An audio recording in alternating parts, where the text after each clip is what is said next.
Commissioner maduol ma NIC mane wacho ni inyal lor mbui kaluwore koda liet mar siasa mokwako pachoka sama yiero medo kayo machiegni. Omedo ni migape dhi medo tudore machiegni kod duol mar IBC mar neno ni yiero otime yor kwe. Bendo medo kwayo josiasa owere gi weche athuye.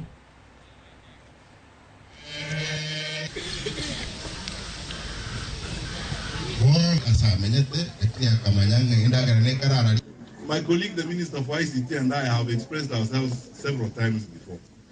That is not anywhere on our card. It has not been discussed anywhere in government. Some commissioner at the NCIC expressed an opinion. And that is an opinion which actually I can confirm here that we are not even going to take, or an opinion that we are not going to listen to. It doesn't matter.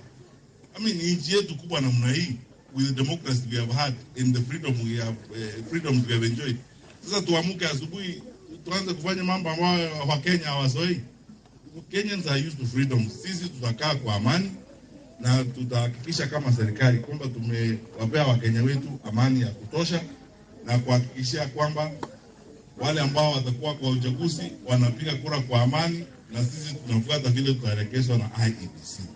Hatutaingilia mambo ya social media, mambo ya internet, eti kusema huyu asiongee kwa Facebook, hatutafanya mambo kama hayo.